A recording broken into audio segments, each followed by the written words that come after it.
From broken down automated teller machines to internal employee disputes which slow down customer service, St. Lucians have been lamenting the challenges attached to the local banking sector.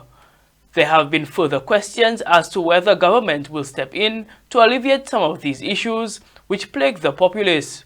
However, Prime Minister Philip J. Pierre has noted that the first line of defense for solving these issues must come from within the organizations. Businesses are run by boards of directors and management. The shareholder doesn't get involved right away. The government is very concerned, but there's a process. What has happened in St. Lucia is that there have been many processes that have been violated, and we think it is the law. Additionally, the Prime Minister implored policymakers to be very careful when speaking about banking, as there could be serious international financial repercussions. Banking is very sensitive. There's something called correspondent banking. And this is why I warn you, when we're making these statements on the CIP, almost encouraging,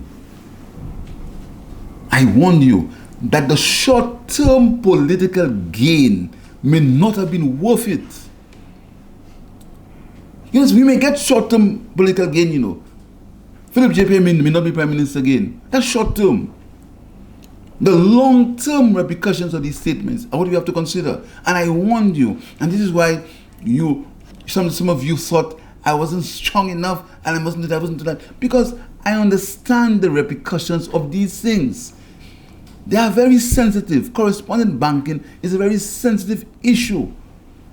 Very sensitive.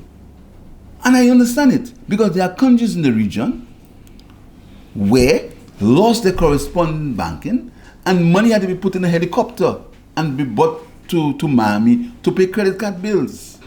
Pierre went on to underscore previous challenges faced by St. Lucia as it relates to the country's financial services. You must have heard about our financial services.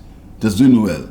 Then they cut it off. They said about blacklisting and we have to spend millions of dollars to avoid blacklisting, for money laundering, all kind of things.